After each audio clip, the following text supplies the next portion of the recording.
بہت سارے لوگ ہمارے رویوں کی وجہ سے ہرٹ ہوتے ہیں اور بعض اوقات ہمیں پتہ بھی نہیں چلتا، اور اسی طرح بہت سارے لوگ بدلتے بھی ہیں صرف اس انداز سے یا اس رویے سے جس کے ساتھ ہم ان کو ڈیل کرتے ہیں یا کیسے ان سے معاملے کرتے ہیں۔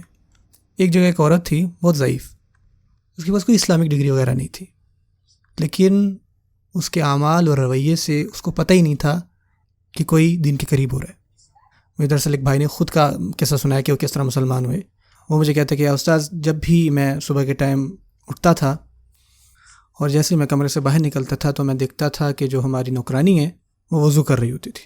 مجھے اس وقت نہیں پتا تھا یہ کیا تھا، لیکن وہ روزانہ اس کو اس ٹائم دکھتا تھا، اور میں نے کوئی بھی ایسا لائف سٹائل نہیں دیکھا تھا جو لوگوں کو اس طرح صبح صبح جگاتے کہ وہ لوگ اٹھیں، ٹھنڈے پانی سے وضو کریں اور اس کے بعد وہ کچھ چیز بچھا کر نماز پڑھتی تھی، اور اس کے بعد ایسا نہیں تھا کہ وہ جا کے سو جاتی تھی، بلکہ وہ اپنا کام پوری تسلی سے، پوری نیک نیت سے کرتی تھی۔ مجھے اس میں بڑی دلچسپی ہوئی اور میں نے ان سے پوچھا کہ آپ کیا کر رہی ہیں؟ تو انہوں نے کہا کہ میں نماز پڑھ رہی ہوں۔ کہ آپ تھکتی نہیں روزانہ یہ کر کے؟ انہوں نے کہا جی ہاں، میں کبھی کبھی تھک جاتی ہوں۔ تو میں نے کہا پھر بھی یہ کام کرتی ہیں؟ انہوں نے کہا جی ہاں، کیونکہ یہ اللہ تعالیٰ کی طرف سے ہمیں حکم ہے۔ تو سر، جیسے میں ہر بات آپ کی مان لیتی ہوں تو کیوں نہ میں اس کی بھی بات مانوں جس نے مجھے پیدا کیا ہے۔